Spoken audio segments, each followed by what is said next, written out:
Hello, my friends, and welcome back to the Lost Art Project Veterans Voices. I'm your host, AJ Cox, and today we're going to have a very interesting story, something out of the norm, what we don't normally do here, which, I think you're going to get a good kick out of it. I think you're going to learn some stuff, but it should be pretty exciting. Before we get into it, be sure, if you're enjoying these podcasts, go check out our website. That's thelostart.podbean.com. There's all kinds of stuff that you can do there. You can go to that merchandise tab, go get you some cool gear. You can click on the record your story. If you're out there and you want to record your story for the veterans, to go ahead and just click on that. We can set you up with that. And then a big shout out to the Till Valhalla Project, man. They're out there doing amazing things. If you don't know anything about them, go check them out. Even if you do, check them out again. Just go. It's an amazing organization. If you could support them in any way, it'd be much appreciated. But you can find them at tillvalhallaproject.com.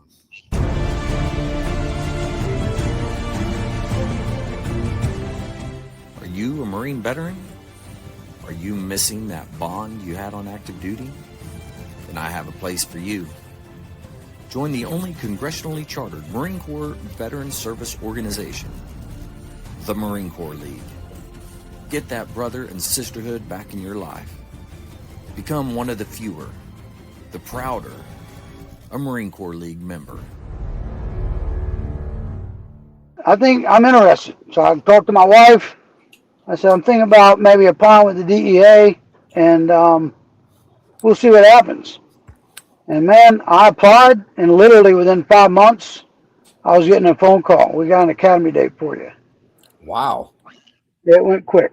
And I had guys in my DEA class that were in the system like 2 years trying to get a job, which is a year is not unheard of. I mean, it's, because, the government, it moves slow. Because they use some government employees to handle the hiring process. They got the Office of Personnel Management and OPM, they call it. But then they use contractors to do backgrounds, and they use contractors to do eye exams and medical exams. You don't go to government doctors. You go to whatever doctor has a contract with the government, and so that process sometimes can be cumbersome, but with me, it went pretty quick. So I was pretty fortunate. And in 2005, August of 2005, I entered on duty again with the Department of Justice, DEA, and back then you did not know where you were going. So my wife was a little reluctant at first because she's like, well, where are you applying? I said, I don't know. All I know is if I want to be a DEA agent, this is the route. And if I go to the academy around the halfway mark, so back then the academy was about 21 weeks, I think it was. Okay. So around the 10 or 11 week mark, and they kind of had a feel of who was probably going to graduate and who wasn't. Then they brought a list. And so I think my class started with maybe 50, 48 people. Okay. And I think we only lost maybe 7. The attrition rate was much lower. Yeah. At DEA. But the difference is, with the Border Patrol during the hiring process, I did not do one physical thing. I didn't have to do push-ups, pull-ups, or anything like that. I didn't do that till I got to the academy. With DEA, at that time, during the process,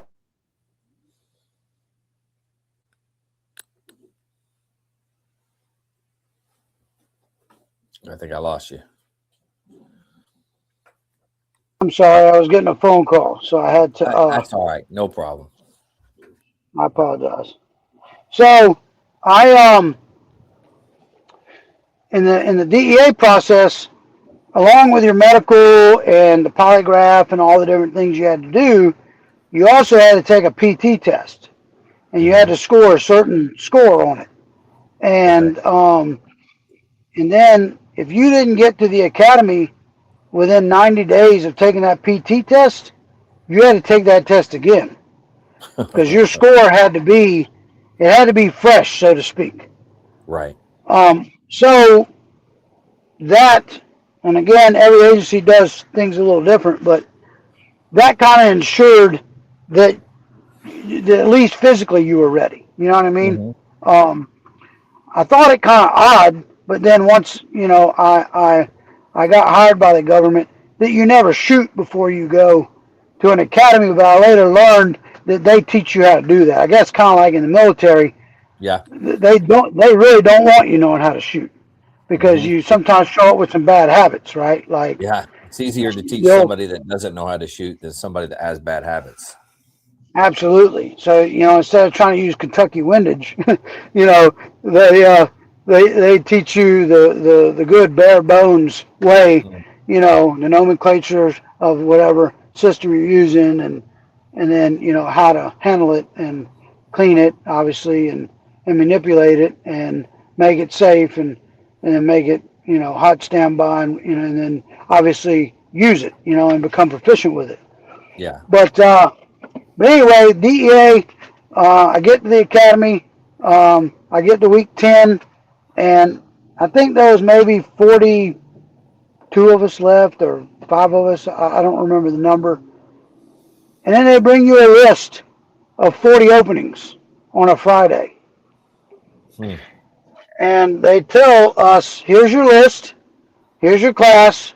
On Monday, you guys tell us who's going where. Oh, wow. Oh, yeah.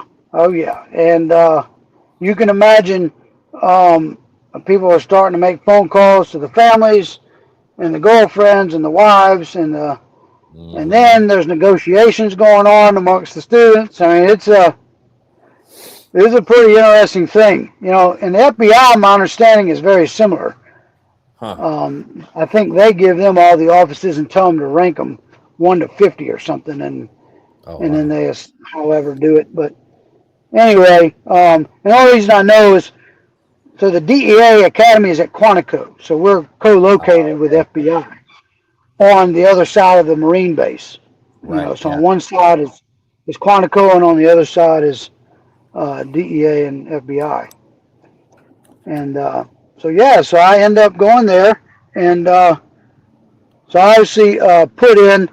I think I put in for like Memphis, Tennessee, London, Kentucky, and I think Omaha, Nebraska. Mm-hmm. And I ended up Eagle Pass, Texas. They gave you Because exactly what you wanted. Yeah. oh yeah, so I came from the border, and needs of the service come first, and Yeah. I guess they felt that I'd be a good fit back on the border. Yeah. Um, but I will say that it was a living was a little tough family wise, right? Because my family, at the time I had a wife and a young son, um, and they did not know Spanish. So Mm. we moved to a town. We ended up moving to Del Rio, Texas, Mm. which Yeah. was only 50 miles from Eagle Pass, but still along the border. But Mm-hmm. we would give me 1 second. I've got to answer something real quick. Yeah. Stand No by. problem. I'll go ahead and pause it. I'll be back in a second. I got to. All Apologize. I had a little sneezing episode. right. It's all good. Uh, so all right. So yeah. So I'm at this time Del Rio, which is fairly polished town. There Laughlin Air Force Base is located there, and Okay. there's I'm guessing that's one of the larger training bases that the Air Force has for brand new Mm-hmm. pilots. My understanding is in the years that I lived there, I got to know a lot of the instructor pilots, and Okay. I guess you go in the Air Force, you never flown before, but I guess your ASVAB showed you had the aptitude to learn how to fly. Then Uh-huh. you would get sent there and you start off on simulators the first few months, and then work your way to a trainer where you'd Mm-hmm. fly with an instructor, and then after a couple of years, then you would graduate on to either I guess, doing fighter type flying or maybe cargo or something. I'm not Right. quite Yeah. sure. But they would weed out, and you're still going to be a pilot, but I need you to fly cargo, or Yeah. hey, you're pretty squared away. I need you to go shoot missiles or whatever. I guess. But anyway, so there was a lot of Air Force in the town, but Hmm. the majority of it, I mean, it was probably 98% Hispanic. Wow. Because I was 2 minutes from the Rio Grande River, where I lived. Oh, wow. No And then I kidding. officed in Eagle Pass, so I would drive 50 miles, along the border to get to my office every day. And but I was in a government ride, so it was their gas, their maintenance, their vehicle. But Hmm. I just felt it probably a little safer than not living and working in the same city, Yeah. um, just from a safety standpoint for my family. But healthcare was kind of tough.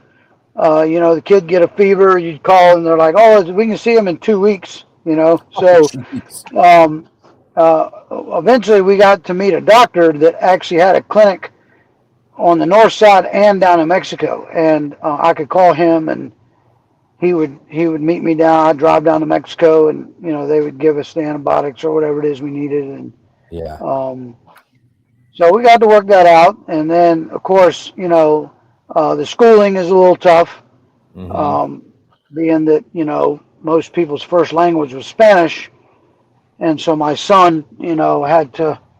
I mean, again, there was other federal law enforcement officers, marshals, Hmm. FBI, a ton of border patrol, who had children that were in school also, but Right. um, there was a language barrier there, so it made learning, a little, I wouldn't say difficult, but it was a challenge. Yeah. But yeah, but the work was great. I mean, from a work standpoint, man, I was in the big leagues. Uh, I mean, we would see huge loads get crossed, and eventually I got a CDL because as we catch the stuff, we have a warehouse where we store it, but then Right. we have to take it and go burn it. And we take it. We don't hand that off to a contractor. We Hmm. escort it, take it to a undisclosed location, and then it would be incinerated. And Oh, wow. so because I had a CDL along with several others in the office, if they caught a truck with contraband on it and that person driving it wanted to cooperate and say he was going to Dallas or he was going to New York or wherever, and he agreed to cooperate, then next thing you know, hey, you need to go pack a bag and we're headed to New York, or we're headed to Wow. Dallas, or we're Yeah. headed wherever. And that happened a lot. Yeah. Uh, So basically you're saying they get caught or whatever, and then they say, "Yeah, I'll work with you to basically catch whoever it's going to." Correct, right? Because I mean, again, there are a lot of moving parts to it, Yeah. but ultimately, let's just hypothetically say that we, intercept a load of cocaine, Hmm. and the driver, he's not going to know everything. Yeah. They're very compartmentalized. I mean, they're sophisticated. I mean, the drug cartels.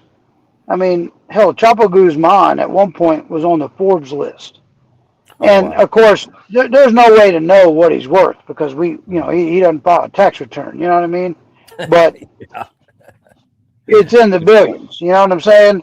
Yeah. Um, and they don't make that kind of money because they're dumb. Hmm. So they're very compartmentalized in what they do. And in that, the person driving the dope is not going to be given a whole lot of information. Hmm. They're going to know. They might not even know where the dope came from because his truck, might have been, hey, you know what? I'm going to meet you at this truck stop, and I'm going to have somebody take your truck, and we'll bring it back in an hour. so they don't know where the load came from. Mm. That just hypothetically, right? Yeah.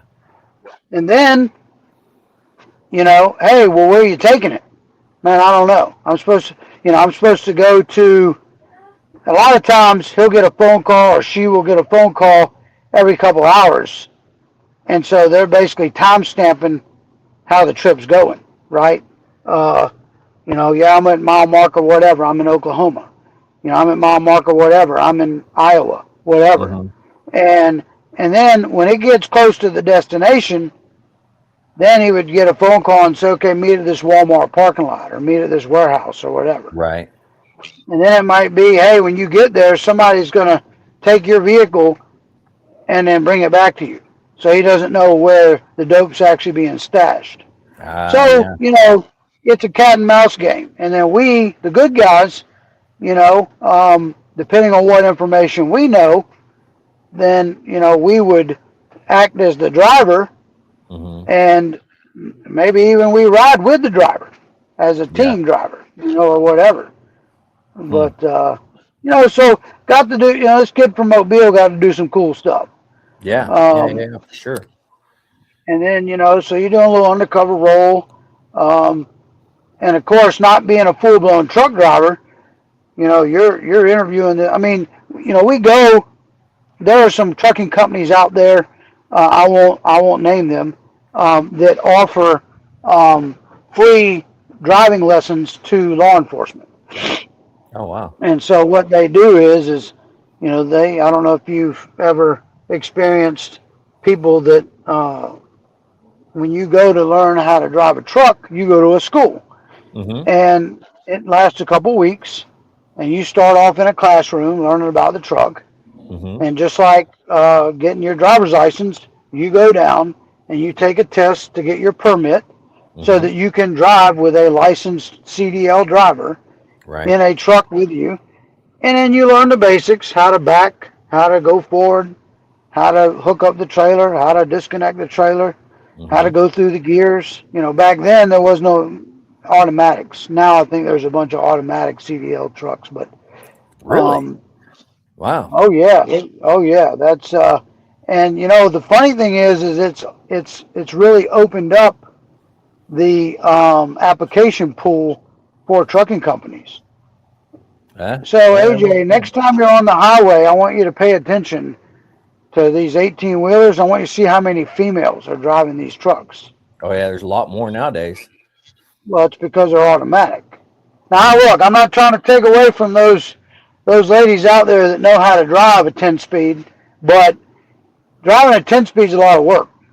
Yeah. I mean, you're pumping. Yeah. I mean, every time you stop, and then you get to full whatever, you go through 10 gears every time. So you're pushing that clutch a lot, and it'll wear on you. Oh yeah. I always made the joke that your left calf muscle it'd be twice the size of your right calf muscle if you're a truck driver. Yeah. So you put, what I'm saying? Because you're always pushing the clutch, always working it out. But yeah, because the industry has transitioned to these automatic trucks because they're just more efficient. I guess this phenomenon has happened where more and more women can drive these trucks, and so now these women are starting to, become more and more. And with CDLs. But anyway, so there are these companies that will, so I showed up in San Antonio at a school because I got slotted to go, and the government paid for me to live in a hotel, and I went to school every day and learned how to drive a truck, and nobody knew who I worked for. As far as they knew, I was just like them, because this company, what they do is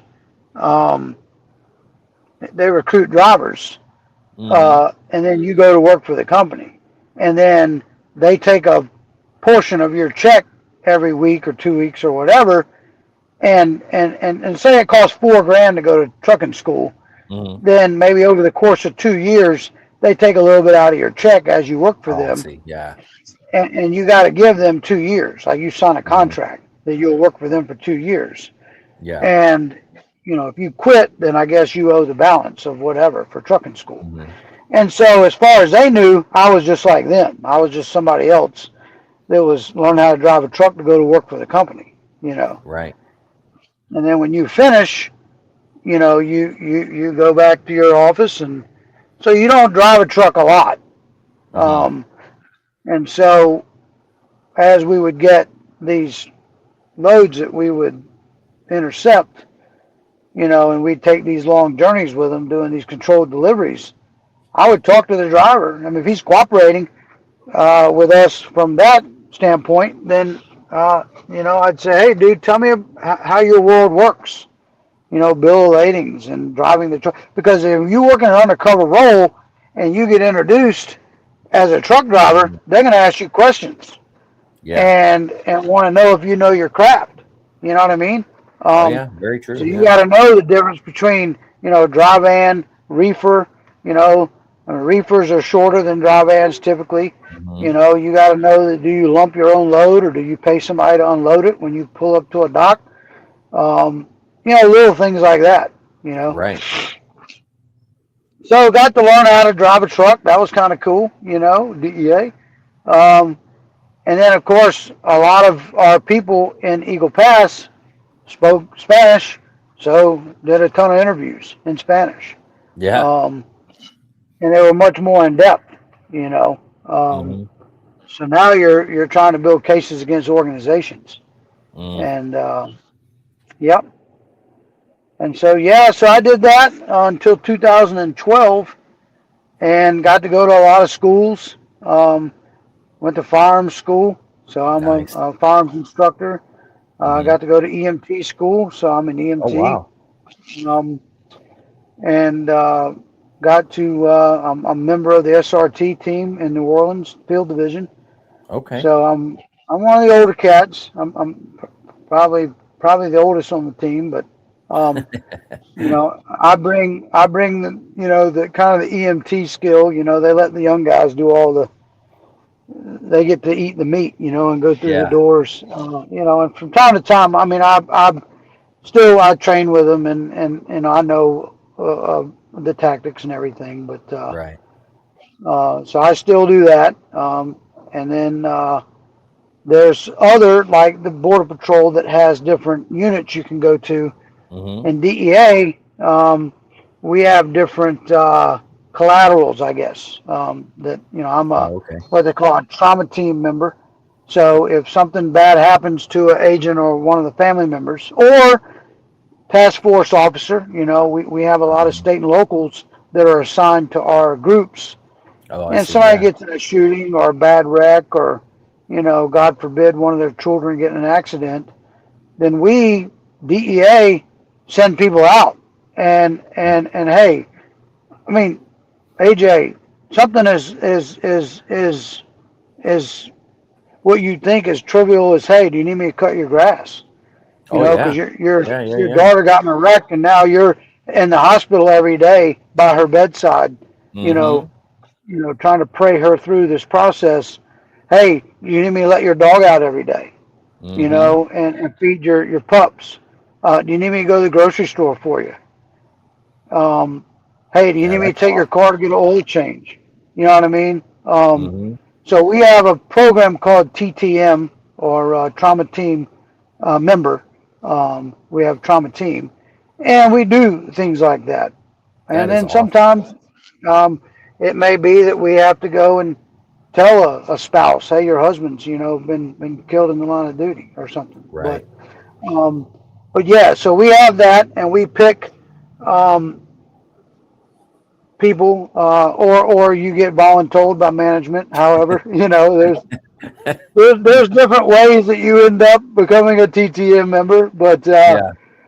uh, nevertheless, we go, and then we go to some trainings to learn how to handle that, and Mm-hmm. because sometimes you say the wrong thing, man, and you can Oh, trigger some things that so you got to learn about sensitivity and right. Yeah. um, I Yeah. mean, like not trying to shed a bad light, but I'll give you a hypothetical. I'm not saying this has happened, but let's just say that maybe, there's a guy and he's going through a divorce and there's a girlfriend involved. Well, now the girlfriend, you gotta tell her, and then the wife, ex-wife, or soon-to-be ex-wife's like, why are you involving her, and so you gotta, it can be Oh a yeah. balancing act, you know. Yeah. Um, Yeah. Yeah. so yeah, so I do that. I'm also a field training agent. So when we have new ones come along, and um, my job is to kind of show them kind of how the way we do it at DEA, and Mm-hmm. a lot of it really is the do's and don'ts. Try to keep them out of trouble, um, Right. because we deal with snitches, and the one thing that will jam you up in a and not just DEA, but any agency where you're handling evidence, you're handling money, you're Mm-hmm. dealing with snitches, like there's a lot of do's and don'ts in that world. You know what I mean? Yeah. Like, don't leave money in your trunk at your house. Okay? Like there's Ooh. a process. You know Yeah. what I'm saying? Like Yeah. because say you did it because of whatever reason, um, and then you show up at the office the next day, all in good faith, everything's sealed, nothing's been tampered with, and then you next day take it to the bank to get counted because we don't. Well, we know how to count, right? But we're not official counters. So when Right. we Yeah. seize funds, we seize an undisclosed amount because we don't know what it is. Take it Mm-hmm. to a bank, and they run it through the counter, and they tell us how many ones, fives, $2 bills, $10 bills, 20s, hundreds, Mm-hmm. 50s, whatever, and we get an official count. Well, then we notice the bad guy that we took it from, and he's like, "Well, you said there's $253,824, and there was actually 274,000. Uh-oh. Oh, and that's the money you left in your trunk at the house overnight, right? So, I'm just giving you a hypothetical Yeah. example of, Yeah. Yeah. what not to do, right? And then, Wow. meeting snitches one on one, this isn't Hollywood. You know what I mean? Like, you don't go have a beer with your snitch at the bar, you Yeah. know. That's just a huge no-no. We do things in pairs, and yep, Yeah. that's how it works. Yeah. It's definitely So, you're right. The Hollywood picture of it is a little different, I would say. oh, absolutely. Showing up at a building and two people clearing a building with pistols, that doesn't happen. You Yeah. know, I don't know in what planet they do that on, but in this planet, or at least not in the U.S. You know, Right. and if they are doing it, then shame on them. There's a safer way to Yeah. do things, obviously. Yeah, that makes sense. Yes, sir. Wow. Yep. Hey, and now, Yeah. and how long have you been with the DEA specifically? So I entered on duty in 2005 in Okay. August, and I graduated December, 10 days before Christmas. Okay. It was pretty cool, man. It was snowing that day. It was pretty neat, for And me, that was up in Mobile Quantico. boy. It was, yes, sir. Yeah. Uh-huh. Yep, sure did. Yeah, it was pretty cool. Um, it was a neat experience. Met some, lifelong people I still talk to today.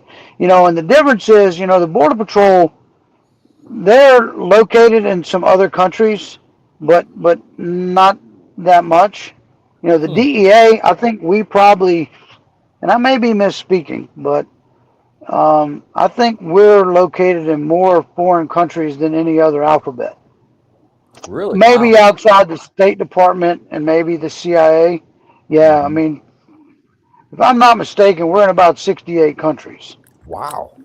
and so we got a big footprint. And Hmm. a lot of the work is liaison, obviously, Hmm. but there's not a given day that I do not talk to somebody that's in another country, whether it's a classmate or somebody I've met along the way, or it's in a work, like case related type thing. Right. Um, and Wow. I've had the opportunity to work in some other countries. It's been pretty cool. Um, never, again, was knock on wood.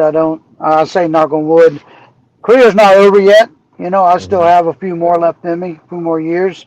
But I haven't done an overseas tour, like a permanent, like move to Right. another country kind of thing. I've done a lot of TDYs, but I've had a lot of classmates and friends that have come up that have been assigned to other countries, and they tell me the experience is just super cool. Yeah. Yeah. I imagine so. And a lot of liaison work with other agencies, like in those countries and stuff like that. Absolutely, Yeah. absolutely. Obviously we don't have authority in those countries. Right. Um, um, now, do they participate in operations? Mm, I can't confirm or deny that that doesn't happen. But uh, you know, the State Department, whatever they allow us to do, because we essentially work for the State Department or through the State Department, Yeah. when we're in other countries. That's you essentially have two masters at that point, right? You have the Hmm. DEA who you answer to, and then you also have to answer to the consulate or the embassy or whoever Right. you're working out of. And I'm sure the Mm. military is very similar. Oh yeah. Yeah. Yeah. For sure. Hmm. Wow. Well, you've But definitely yeah, had so then a very unique career for sure. yeah, it's been cool, man. I till this day I tell my kids the same thing that my father and mother told me. If you do what you enjoy, you never work a day in your life. Yeah. And I've been eligible to retire almost 2 years now, and I'm actually, it makes me sad to think that damn, you could retire right now. Like, I'm not ready. I'm not done. Yeah. I'm enjoying it. I love it. You know. That's awesome, man. That's pretty Yeah. cool. Yeah. Well, It's a good time. is there anything else that you want to discuss or talk about? Well, I mean, I left the border in 2012 and came to Mobile, so I was fortunate enough to come back to my hometown. Hmm. And I was never a cop here. I never policed here. I left Mobile to go to California to be a border patrol agent, and Yeah. of course, I did a little private investigation work, but I didn't have arrest authorities. I wasn't Right. putting bad guys in jail. And so when I got to Mobile, you know, I mean, obviously I know the area pretty well. I mean, I know the neighborhoods and the main streets, and I know the parts of town, and it's obviously changed a little bit from when I left, like any city, as it Yeah. grows. But there was a side of Mobile that existed that I did not know. I didn't grow up in that. I wasn't in those circles that Yeah. that I investigate. Um, and so my wife, I'd come home and we had how was work today? Oh, you wouldn't believe. I didn't know that. And of course, families, right? Families Yeah. that I knew and grew up with would Oh wow. have family members who, I mean, of course, I couldn't get into details with her because she doesn't have the clearance that I have. But Yeah. and I'm not being arrogant. I'm just saying that there's some things I can't discuss. But Right. I would just, hey, today I interviewed a nephew of somebody I graduated high school with, or a family member that we go to school with, one of their kids, Yeah. or their uncle or their neighbor or whatever. Like, Yeah. so it gets close to home. You know what I mean? Yeah. Absolutely.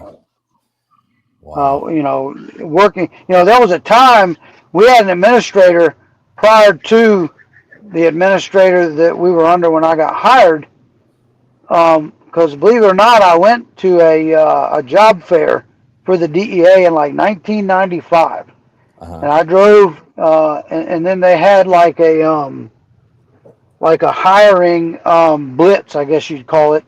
So I drove to New Orleans. As a matter of fact, drove to the building where my boss sits today as we speak. Oh wow. and went there for like a job thing, and was introduced. And at that time, the administrator, I believe his name was Constantine, he had this running rule that if you got hired, say, out of the New Orleans office, you could not go back to the New Orleans division.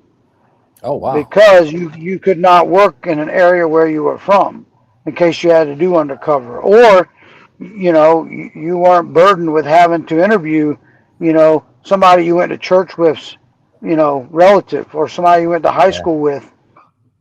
You know what I mean? Like, Yeah. I because mean, it it makes composed. sense. Yeah. But as time changes and administrators change, rules change. Yeah. Well, true. Yeah. And so now, you can, go back to where you came from. But, Yeah. working in Mobile, I mean, I'm getting a chance to kind of make my city a better place. Yeah. I know that kind of sounds kind of crazy, but in a little ways, I mean, you if you want to accomplish a big goal, you got to set small goals, right? Hmm. And as you accomplish those goals, you do it a little bit at a time. You kind of eat the hamburger with little bites at a time, and eventually it goes away, right? You get it all. But no, it's been great being here in Mobile, and um, I get to do outreach at my kids' school, so that's very self-fulfilling. Yeah. I Yeah. can Yeah. go every one of my children. I've been able to go to their school and get to know the principals and their teachers, and go Right. talk to their students about what not to do, and the drug trends and what to look for. And I've talked to parents about what to look for. And obviously with this social media, and I mean, the sky's the limit now. You got crypto and all kind of ways, and Cash Hmm. App, and to pay for stuff where used to it was just good old cash. And not to say good old cash is still not a thing, but these organizations, man, they've upped the game, and Yeah. and because of it, we've had to up the game. Wow. Yep. Do you have any maybe questions or anything that Well, you want to ask? Maybe I can answer. We can have a question and answer kind of thing, or I mean, I don't really have any. I don't want to press too hard when it comes to like different things that you've got to do and places you got to go, because you're still working it, and so I don't want to get too in depth in that. Um, right? Well, I mean, you ask, and if I can answer, I'll answer. Um, unless you just feel best to avoid that. I mean, it's totally your call. yeah, yeah, yeah. Well, I mean, where would you say your favorite place to be or has been since you've been with the DEA? So early on, I got to work when they opened the Nuevo Laredo office, Hmm. which is south of Laredo. Um, I so that office had so many personnel that was assigned to it, but of Hmm. course it takes time to fulfill that. So what they allowed is like kind of be kind of like if they created a class of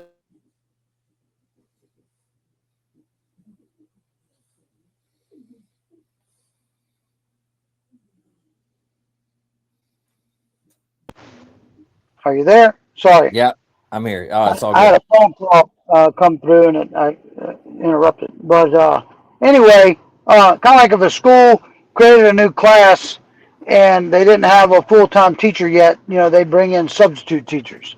Right. So what they would do is they would detail agents down there to kind of fill the void until they got their full-time personnel. Because I mean, it's just not like a snap of the finger.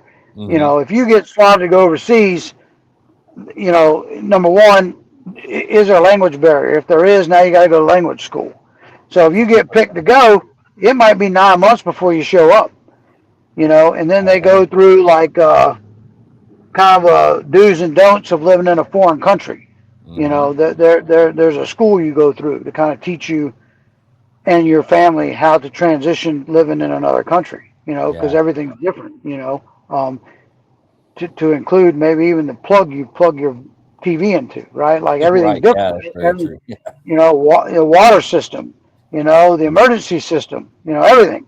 So while that transition's taking place, and these agents who got slotted to come down there go through whatever prep they need to go through before they uh, enter on duty, then they bring these substitutes down there. And so I got to do that a couple times.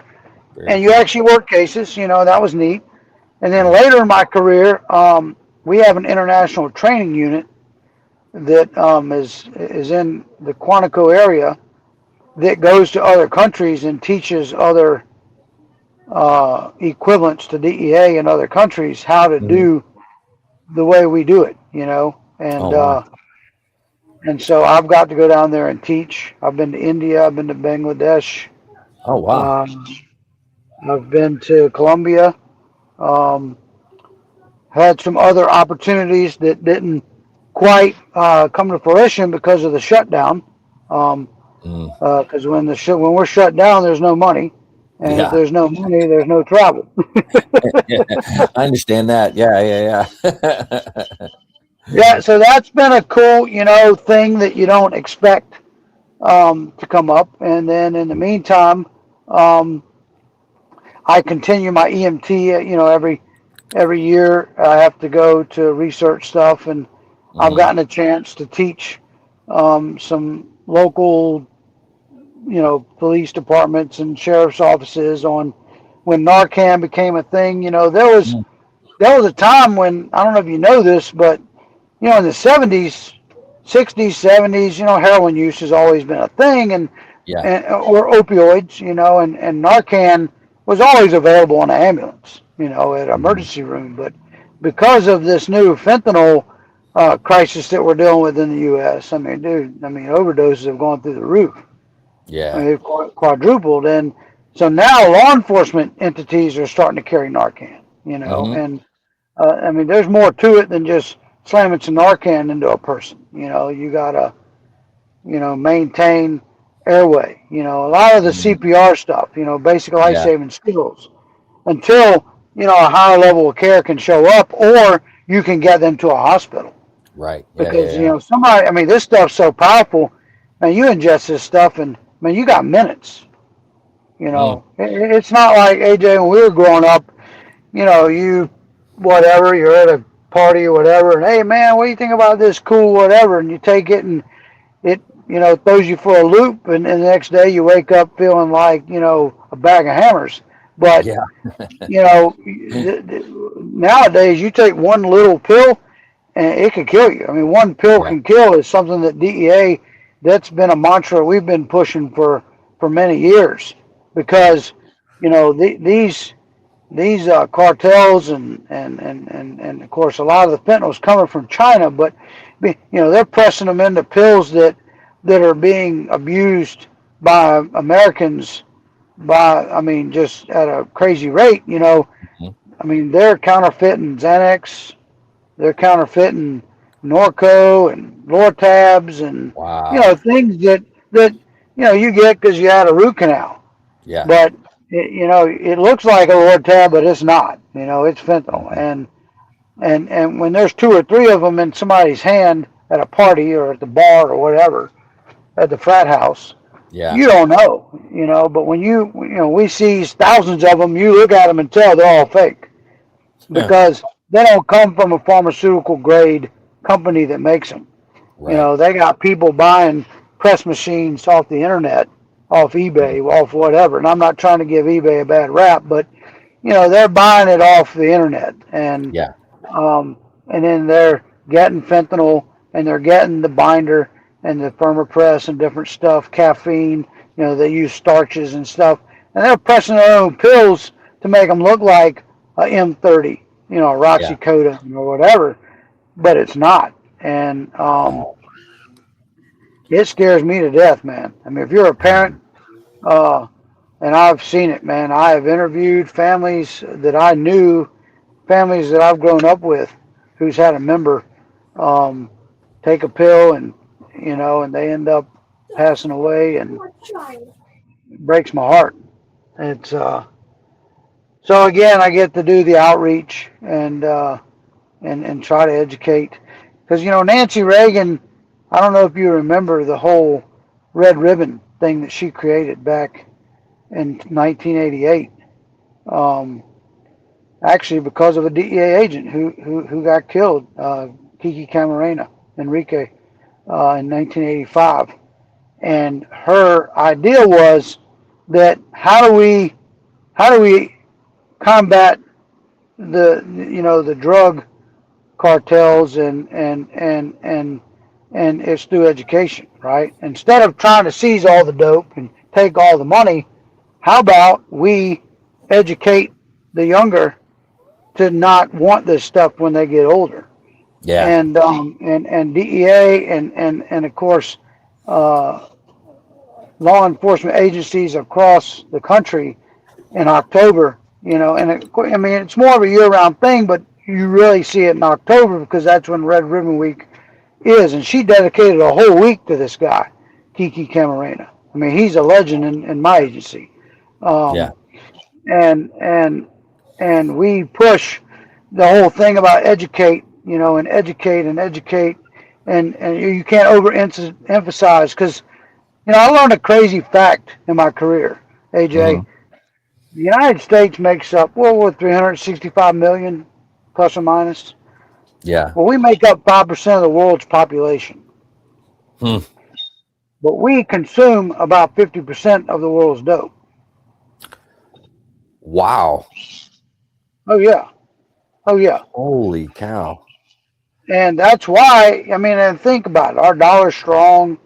You know, Yeah. we have a lot of freedoms here. True. Free to do Yeah. a lot of things. You know what I Yeah. mean? And so, I mean, and we're capitalist. You know what I'm saying? And I mean, there was a time, man, we didn't produce a drug until, and again, I'm not bagging on Obama, but the Obama administration pushed the whole legalization of marijuana to Hmm. where the federal government, I mean, even in the federal government's eyes, marijuana is still illegal federally. Yeah. But Oh yeah.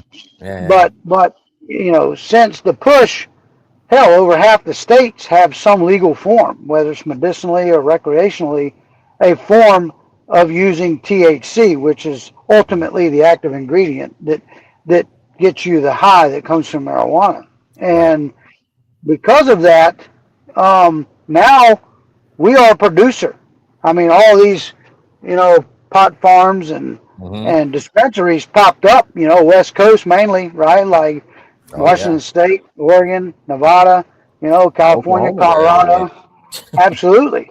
And now we are a producer of a drug. I mean, that's a fact. Yeah. I mean, when I went to India, uh, I was giving a class teaching their what they call the NCB, the Narcotics Control Bureau. That's their equivalent to DEA. Hmm. And they asked me, they were like, "Hey, you're coming over here teaching us about drugs and all, and you guys are like, don't you have a pretty big drug problem in your country?" And and I said, "Well, we do, yeah, obviously." And he said, "Well, one of the biggest problems we're starting to have in India is this dispensary dope coming from the west coast of the United States." What? Oh yeah, Wow. I mean they're generational people that want marijuana. I mean, they got hashish and all these different Yeah. versions of it, but they want that dispensary dope that's coming out of these dispensaries. No kidding. Because the ones that travel to the U.S., I guess the younger generation that come over to the U.S., Hmm. they get a hold of that stuff and they're like, man, you guys want this. They got, Gorilla Glue. I mean, they got all kinds of, uh, you know, Oh yeah. uh, strains of marijuana, man. They make wine infused with THC. They make vapes with it, gummies, Cheetos, Yeah. whatever, cereal. I mean, you name it. I mean, the sky's the limit, and That's wild. uh, it's crazy. It is. It is crazy. Hmm. But yeah, so our job, is to educate, Yeah. and outside of going out and trying to disrupt and dismantle all these, these what we call DTOs, drug trafficking organizations, Hmm. internally. Yeah. Mobile's a retail city, so we're not. I mean, do we have cartel ties? Yeah, from time to time, but in the bigger cities, in your Atlantas, your Hmm. Memphis, New York, your bigger cities, obviously the Yeah. border cities, border countries, they're real heavy cartel ties there. Hmm. But from time to time, we'll get a case and we interview somebody and realize that, they got a phone number, or they know some, you know what I mean? Yeah. Or we catch something on the interstate, Mobile, we're pretty, from a geographical standpoint, I-10 and 65 come together right here in Mobile. Oh yeah. And those are two major intersections. Hmm. And let me tell you something. The drugs travel this country just like Amazon packages, planes, Hmm. trains, and automobiles. Um, and, those big trucks, and again, a lot of them, and the Postal Service. I mean, it's crazy the amount of drugs. And again, the Postal Service does their best to Hmm. try to. I mean, they actually, I work almost weekly they have postal inspectors. They're gun toters, they're 1811s, and criminal investigators just like me. They Yeah. work for the post office. But, you can only do so much. I mean, there's millions of packages every day, and you can't fleece them all. Yeah. Yeah. Yeah. Absolutely. Man, it's just crazy. It's insane to think that. Yeah, I mean, in your world, you see it every day, and know all about it. And maybe I'm naive in the sense of I'm not involved in it, so I don't see it. So when I hear about it, I'm like, oh my gosh, man, that's just crazy. Uh, but I mean, the amount that's out there is ridiculous. Oh, no, I'll be honest with you, man, the sky's the limit. Now with the ability to use crypto, Yeah. they use Walmart to Walmart, Western Union. You can use prepaid cards. They use PayPal cards. Any way to move funds, they exploit it. And any way to move products, they exploit it. I mean, they use Hmm. the mail. I mean, hell, if they could get away with it using carrier pigeons, they'd do it. You know what I mean? Like, Yeah. at the end of the day, they prey on people that you know have come on hard times. Hmm. Yeah. If you on the border, we kind of had a running joke that if you had a pulse and a driver's license and a car, dude, you could be a load driver for whatever, you know. Right. Because that's what they would, and a lot of people that are on hard times, Hmm. Oh they yeah. exploit that. And but at the end of the day, I hate to say it, but and again, we play social worker a little bit, just because we can don't mean Yeah. we should. So Yeah. there's sometimes people, they get breaks or whatever, but at the end of the day, we learn at a young age right and wrong. You know what I mean? Um, and some people, if it's the difference between putting food on the table, I kind of get it, right? But Hmm. hey, if you get caught, man, you just got to be willing to take the lumps. Yeah. And if hopefully you've got some information that can help me, then maybe I can help you. Yeah. And Yeah. Yeah. and then we Wow. get with our prosecutors because it's not just me. I'm not the end all be all. Hmm. I'm just a part of it. I bring the case, prosecutor looks at it, decides to prosecute it, then the judge at the end of the day, gives the sentence. Yeah. And so Yeah. Yeah. I'm just a Wow. part of it. A small cog in a big wheel. Yeah. Yeah. Yeah. Yeah. Exactly. Well, shoot. I always have to ask these rapid fire questions at the end, so I'm going to go Absolutely. through it with you. Yep. But I always do it because it's from a military standpoint. But When I say military, just know I'm talking about DEA Yes, sir. on here. So, what is your proudest DEA moment? Oh, wow. Man, like I said, I have had so many uh, great times with this job, and the proudest moment. From an enforcement standpoint, Mm-hmm. um, I did an investigation. Again, not by myself.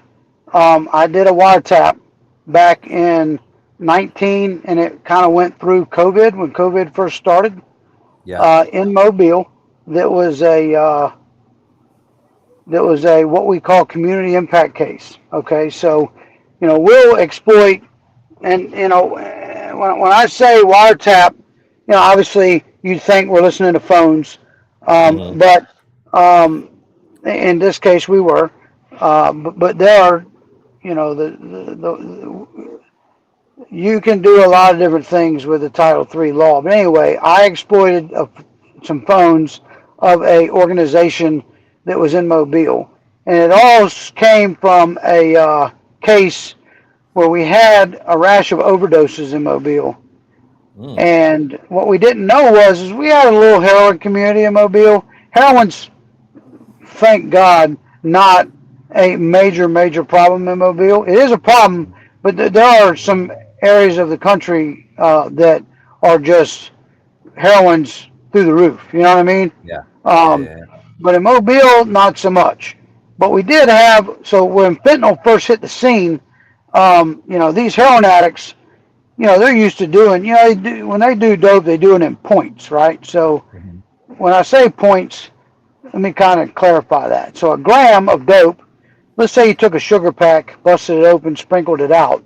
Let's Mm-hmm. say that's roughly a gram and a half, 2 grams. Okay. Okay. So let's just call it a gram. So you divide that up in tenths. So take a sugar pack, spread it out, and divide it up into 10 separate amounts. We'll Right. call that a dose, or what they call a tenth. Mm-hmm. Well, a seasoned heroin user, somebody who's been shooting heroin 2, 3, 4 years, they might do 3/10 would be considered one dose of heroin. Okay, Okay. so we'll just say a sugar pack might contain 3 doses of heroin for an Okay. experienced user. Okay, well when fentanyl first hit the scene, it was being sold as heroin. So they're getting it thinking it's heroin because it's coming in a powdered form. And you can Yeah. change the color, right? You can make it look brown. You can make it look white. You can make it look Yeah. like black tar. You can make it look like whatever. Well, then they hit it. Of course, fentanyl is 10, 50. I mean, sometimes could be 100 times more powerful than heroin, depending on what lab it got synthesized in, Yeah. what idiot cut it, and whatever. So we started having this rash of overdoses. I mean, dude, we had Mm-hmm. like 12 or 15 in like a 3 month period of time, which is Wow. a lot, right? So eventually the DEA gets involved. I happen to be the DEA agent that was kind of tasked with looking into it. Well, then we ended up what they call OCDF in the case, which means we join up with Mobile County Sheriff's Department, Mobile Police Mm-hmm. Department, ATF, FBI, Customs, which is now called HSI, Homeland Security Investigations. Mm-hmm. Um, and we looked into it because during my investigation, I realized that it was a bunch of people involved. I mean, when the case ended after doing many wiretaps on many phones, I think we did 12 or 13 phones. We ended Wow. up indicting and arresting 53 people. Wow. And of different different stature. Some were low level, like Mm-hmm. street sales people, and then all the way up to source of supply. Right? I mean, I think I grabbed one guy from California, one guy from Pensacola, Florida, and 2 guys from Louisiana. Wow. And anyway, the main dude. So throughout the case, almost everybody pled out except for one dude. A guy named William Whip Owens. And that guy ended up going to trial. And this was the first time the Southern District of Alabama U.S. Attorney's Office was able to successfully prosecute somebody and charge them with an overdose resulting in death. So that basically the way the charge works is you are charged with distributing a drug to a person who used that drug and resulted in dying from the drug. That drug, and specifically that drug. Wow. So there's some legal stuff that's involved, right? Because people who use drugs and overdose, some maybe fentanyl was the only thing they had in their system. Maybe they had 5 or 6 different. They had marijuana, meth, coke, whatever in there, and fentanyl. So there's this thing what they call but for. So but for the fentanyl, the person would still be alive. So we were able to prove, So we were able to prove that this guy distributed this dope to this person. It was a girl, and she ultimately died. Well, that guy got a life sentence, and the judge that sentenced him said on the record in court that you are being sentenced to life in prison, and he said what that means is that's a pine box parole. That's what he said. That means when you leave that prison to get paroled, it will be in a pine box. Oh, jeez. And it wasn't for me the biggest moment, so to speak, but the mother of the daughter who overdosed and died from this guy's distribution of fentanyl. She looked at me and kind of put up a fist. Sorry, man. Oh, it's all good, man. It's all good. But she put up a fist and was like, "We got him," you know.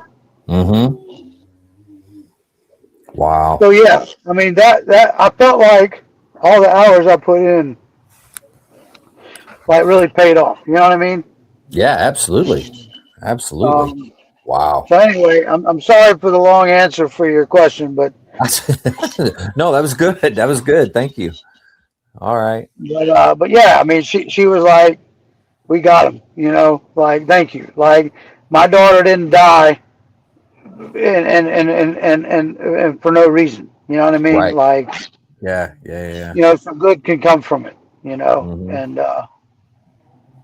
because not everybody that distributes dope and that person takes it, and since then, you know, the laws have gotten more stringent. But yeah. So that, all right. So your next question, AJ. All right. Hit me out again. Rapid fire. Here we go. What is your most embarrassing DEA moment? Wow. Man, I don't even know. There's one that I would love to tell. But I don't know that I should. Let's see. Let me think about this for a minute. Most embarrassing moment.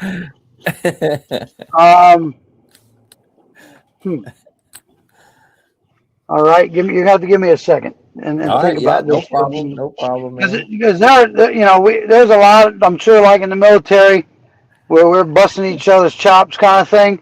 Yeah. Let me think a minute. Embarrassing moment without any type of punitive. Yeah, right. That's what I got to think about here. Yeah. All right. I've got one. So I am fairly new on the job, and we've got obviously that we don't drive marked units. You know, we drive everyday vehicles like everybody else. But our vehicles are outfitted with lights and sirens, and we have capabilities of making stops if needed. But we typically don't stop people. Our lights are mainly for hey, I am who I am. Maybe we help out with a wreck to clear traffic, or maybe when we're out on operations, we can let the public know, hey, we belong with those police cars, you know. Yeah. Um, so I'm at a drive-through getting some food, and so our lights and sirens are right down by where our knees are. We have this like little remote control kind of thing, like because if people walk by and look in, they can't see a console like you'd see in like a police car, with Right. all the wigwags and all the the switches and lights and whatever. So anyway, I'm in a drive-through, and I'm supposed to I'm there to order, and during the order, I'm I've ordered or whatever, and I get my wallet out and I drop it in the floorboard. Well, when I bend down to get it, I hit the siren on my car, you Yeah. know, and there was a church. I don't know if it was a church bus or whatever, but there was a bus of kids, a busload of it appeared to be high school kids, Yeah. and they're looking over at me, and my thing sirens going off, and anyway, I look up and I'm like, yeah, that's me, man, whatever. So I turn it off, and I get in the drive-through, and the lady's like, anyway, I look over and there's nobody in the drive-through, like there's no person there.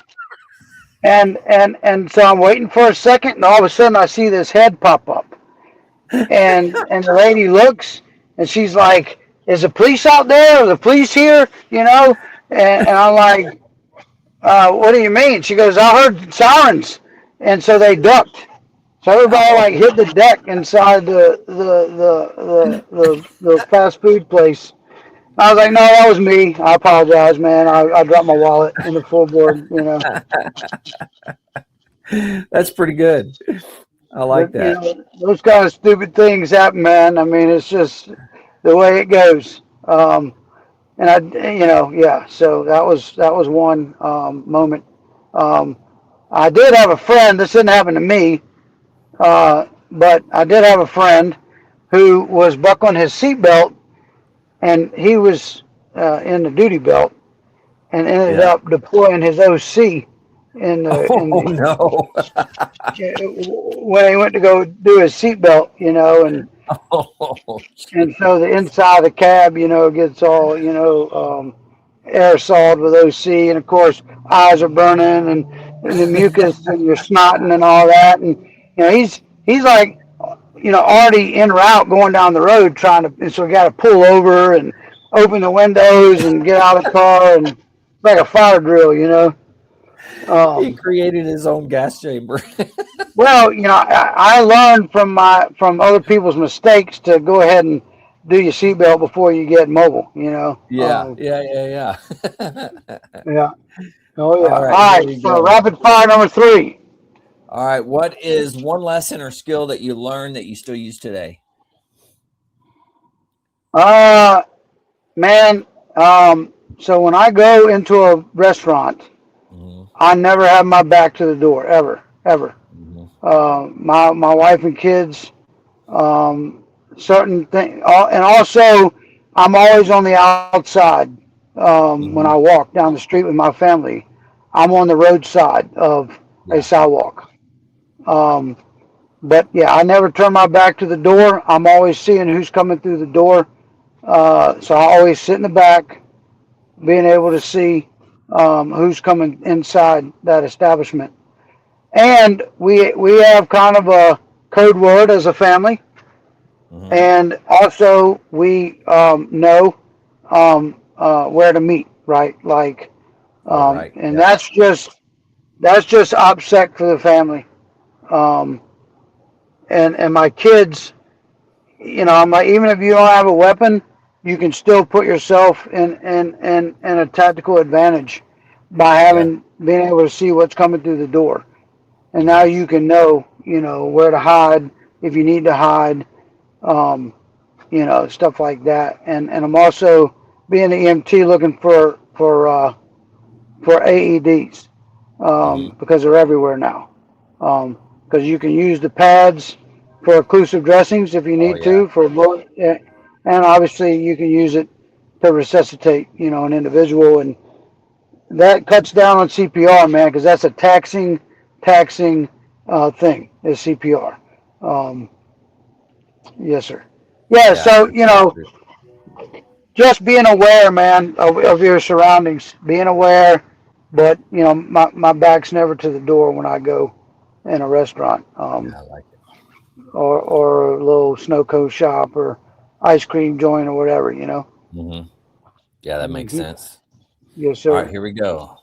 All What right. animal best describes your time at the DEA? Probably the sheepdog. Oh, okay. That's a good one. Yeah, I man. like that. Yeah, so you got the sheep out there, man, and you got the wolves. Hmm. And we're public servants. I mean, Hmm. citizens pay taxes that pay my salary. And my job is to protect those innocent sheep. And I don't mean that in a negative way. I'm not calling people, because I guess sheep could also be considered like wheat, but the sheep is the citizens and the wolves are Hmm. the bad guys, and I'm the sheepdog. My job is to protect the flock from the wolves. Yeah, yeah, I So like yeah, I that. would say I would say sheepdog. Yeah. Okay. Yes, sir. All right. Well, knowing what you know now, would you start over and do it all over again? Absolutely. I later learned. So the youngest DEA agent I met was a girl that was 21 years of age, had just Hmm. graduated college, and again, it's all about who you know. But she managed to get an internship and then got hired, and she can go all the way to 57 now. I mean, it's not a guarantee, but you can get up to 3 waivers. So you can go to 60. Oh Um, wow. oh yeah. So think about that for a minute. You're 21 years of age. You can do 29 years. No, let's see. No, 30, maybe 39 years. Yeah. Yeah. Yeah. Um, and dude, I like one day I might be riding around in a plane doing surveillance. Next day I might be in court in a suit. Next day I might, be at a school doing some outreach with kids. Hmm. And then, I'm flying to another country, to teach them how we do things. Like, I mean, the sky is the limit, and Hmm. um, yeah, I mean, it's super cool, man. I got last year. I got the opportunity to go to one of our labs. We've got labs, about Hmm. I think there's 8 labs around the country that we send all our dope to. And I mean, in Mobile, we're not seizing like truckloads of stuff, but Yeah. um, well, I mean, on occasion on the interstate, they will. But it's just not a standard practice for us to be. I say practice. It's not standard for us to get big loads, like that. Yeah. Yeah. Yeah. But I showed up at this lab, and the Coast Guard had just come back in from like a 30-day tour on the ocean, Hmm. and they had 5 different cases where they had boarded different vessels. And I think it was like 5,000 kilos of cocaine total. Wow. And I've never seen that much. I mean, I was on the border, man. I mean, I see 2,000 pounds of weed in the back of a truck. Yeah. I'd see 100 kilos of coke. Integrated in a legit load on an 18 wheeler, or maybe in a Hmm. false compartment throughout a vehicle or something. But I've never Yeah. seen 5,000 kilos. I mean, dude, that's 2.2 pounds per kilo. Multiply that times 5,000. Jeez. Oh my God. Yeah. So, I That's got a to see lot. that. I got Yeah. to touch it. I got to, I mean, yeah, it's That's so pretty cool. cool. You know. Yeah. Yeah. For sure. Um, yep. So that's a All right. wow moment. Yep, for For sure. sure. Yeah. Oh, and money. I've physically worked a case and took $1 million cash Oh my on a God. load. Yeah. So that was pretty neat. it was a long time at the Regions Bank, getting accounted. But so we have this saying that one day of work and fun is 5 days of paperwork. Yeah. That's what it equates to. That's right. Yeah. That makes sense, though. So I always give time for whoever's on here to give words of wisdom to the listeners. So this is kind of your opportunity to kind of just let everybody know what you think. Okay. Again, man, educate your children. There's this big running debate about, are cigarettes gateway drugs or alcohol gateway drugs? Is marijuana a gateway drug? Is vaping a gateway drug? And I would say yes to all of that. Mm-hmm. I will tell you that vapes, there was a time when cigarettes, we watch movies, the Marlboro Man, they were the tough guys, right? Smoking cool, and billboards, cool, you got the beautiful model, that with the beautiful Hollywood guy smoking cigarettes, like it's cool, and whatever. But they would advertise all that. Well, then there was a time when the U.S. said, you know what, you can't advertise anymore because you know what, smoking kills people. Well, then the industry, let me tell you something. I don't 100% know, but that same industry that made cigarettes, they were selling nicotine is what they were selling. They just did it in the form of cigarettes. Well, now they're selling vape juice because they're just still selling nicotine. And now they're marketing to a younger crowd of people. And they would probably say, no, I disagree with you. But what grown man walks in a vape shop and says, let me have the Tutti Frutti? Or you know what I mean? Like, seriously. True. Okay, you're trying to get them hooked sooner, so you got a customer for a longer time. And these vape shops are popping up everywhere. I mean, I drive around my city. I don't know about your city, but there's probably a vape shop for every nail salon there is in my town. Wow. Yeah, I mean, so anyway, yes. When we go into a house and we're looking for heroin, guess what we also find? We find marijuana. Okay? So marijuana 100%. So my point is, these entities, we'll call them illegal companies, are selling a product, right? And they're going to market it just like, a regular company that's selling legal products. Yeah. And at the end of the day, they are they're capitalizing on our weaknesses, I guess you could say, or our addictions. Some of us can be addicted to Celsius, right? Or addicted to snuff, or addicted to Coca-Cola, or addicted to T-bone steaks, right? We all have some level of addiction to something. And, your listeners out there, man, educate your children and to not get capitalized on addictions. Yeah. And go on the internet, man, read about these apps, because they use these apps to market, TikTok and Snapchat. And again, I'm not trying to bag on these, but if there's good in all that, but these people take advantage of the bad, and just be aware, man, and educate. And those guys that are in law enforcement, man, don't take for granted things. When you show up for an operation, make sure you got a bullet in the chamber. Don't be that guy. Make sure when you get home, put your gun in a safe place.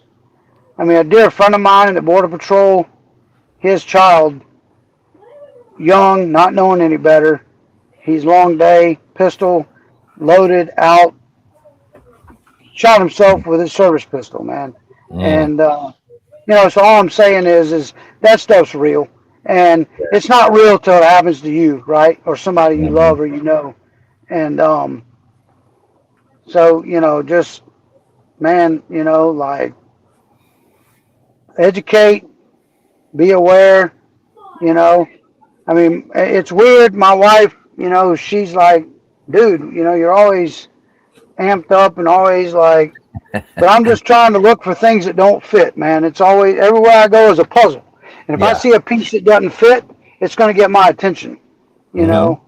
And I'm always looking to make myself a better agent. I Yeah. don't, not any day I think I know it all, man. Mm-hmm. Um, and I learn from the new guys. I try to pass on and mentor the best I can, but I Yeah. still, I mean, yesterday I did my first Facebook warrant, because I had some idiot decide to wear, meta glasses to video somebody. And of course that goes to Facebook, Yeah. and it's just bizarre, and I had no idea where to even start. I don't even hardly use Facebook. So Yeah. I'm like, you can do that? Yeah, you can do that, man. Certainly. Oh, It's that's pretty wild. crazy. Yeah, yeah, yeah. Uh-huh. Wow. Well, man, thanks for coming on and doing this. It's much appreciated. I had a good time. Hopefully you enjoyed it. So Absolutely, man. AJ, again, if down the road we get a chance to have a part two, maybe some things I missed yeah. or whatnot. I enjoyed meeting you, man. I think your mission, I think, is an awesome thing. I saw you interviewing a couple people while we were there, and Mm-hmm. I felt kind of like, well, and because you asked me to talk, and I was like, well, dude, I'm not in the military. And you're like, well, man, this whole event that we were here is not just for military. It's for first responders. It's for Mm-hmm. military. It's for, law enforcement guys. Um, and I apologize because that's been, a long time ago that we met, Yeah. that it's taken so long for me to find just, 2 hours out of my day to do this for you. But Well, you're a it's busy been a man. pleasure. So, And I'm humbled that you even asked me to do it.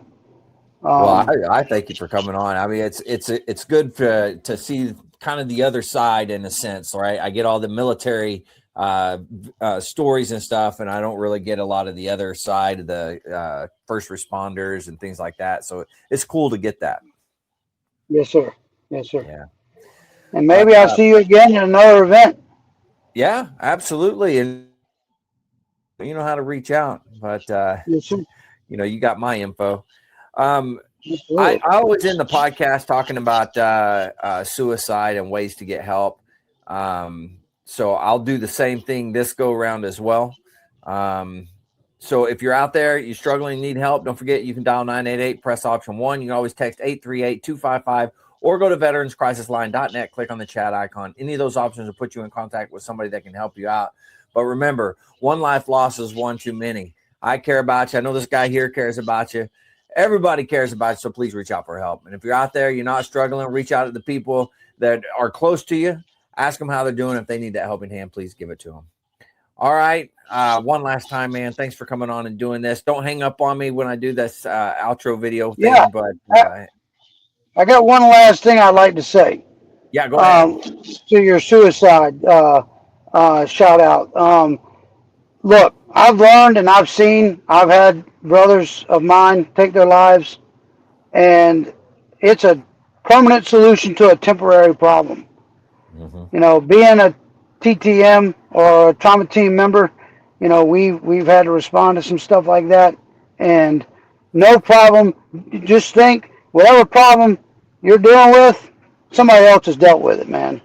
Yeah. And you just gotta call those numbers, reach out, and there's somebody there that has been through the same pain, and because you only got one life to live, man. We don't get 9 lives like the Morris the cat. You know what I mean? Yeah. So anyway, I'll sign off with that. Okay. Well, once again, Jimmy, thanks for doing this, man. Much appreciated. To all the listeners out there, you guys stay motivated and change your socks.